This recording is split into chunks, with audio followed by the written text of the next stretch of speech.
I will tell you this story. A man that existed amongst the companions who used to, you'd see him talking normal and smiling or laughing. And then suddenly at occasions, he would start to cry and cry so much until he went unconscious. The companions told the Prophet ﷺ about this man to try and read on him for healing. So the Prophet ﷺ called this man and wanted to help him. He took him aside and he said, what happens to you, my brother? The man said to him, Ya Rasoolollah, I was never going to tell anyone this, but now that you've asked me, I must tell you. Before I embraced Islam, I used to have a daughter. And when she was born, I wanted to bury her, because the cultural ideology came into my mind. And I started to think that when she grows older, she will bring shame to my family. But I stopped myself. My heart for my daughter was overpowering me. Years and years went by as I watched her grow. And then one day, when she reached close to a blossoming age, she was about to become a lady.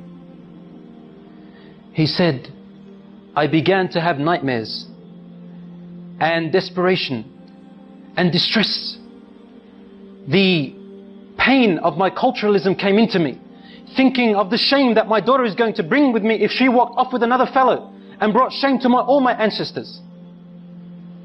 Day by day, I wanted to do something, but then my heart, my love stopped me. Until one day, he said, I could not handle it anymore, Ya Rasoolollah. I said to her mother, dress her up with neat clothes and comb her hair nicely and decorate her face and tell her your father today is taking you out to a party, a celebration, so that she can play with the other friends of hers.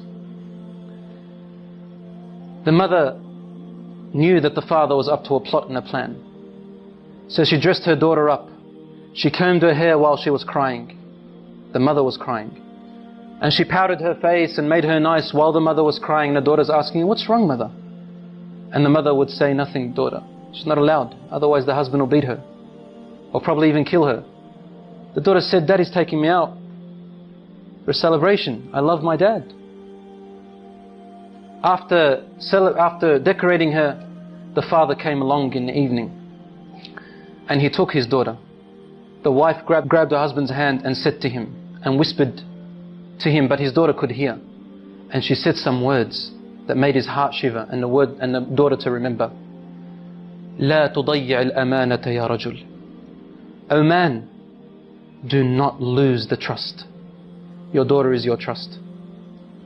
The man took his daughter away. And on his way, he's thinking to himself, what am I going to do? And the daughter is playing around her father, thinking that her father loves her. He said, I approached a very deep well which was steep and deep and it had sharp rocks at the bottom. He said, suddenly the pains and agonies of my culturalism came and burnt me. And I began to think, should I throw her? Should I not throw her? So I would come close, then my heart would not let me. Suddenly the culturalism would come in. He said, I wrestled and wrestled. Suddenly, when I came close to the well, I grabbed my daughter and I threw her into the well. And my daughter howled with her open, horrific eyes, looking at me and saying to me, Daddy, لا تضيع الأمانة. Oh Dad, don't lose the trust. Don't lose the trust, Daddy. The man then threw her into the well. He said, Ya Rasulullah. She kept falling, saying, لا تضيع الأمانة يا أبي. لا تضيع الأمانة, until her tiny voice went away. I couldn't hear her anymore and she died, Ya Rasulullah. The Prophet ﷺ looked up at him and his beard was soaked with tears.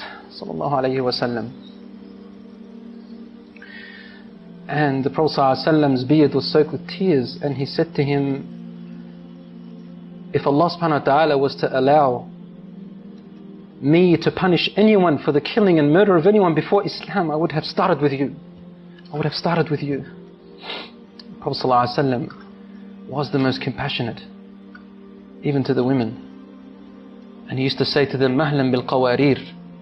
Take care of your precious pearls, your daughters and your wives. Stawsu bin nisa'i khayra. Have kindness towards your wives and be patient with them.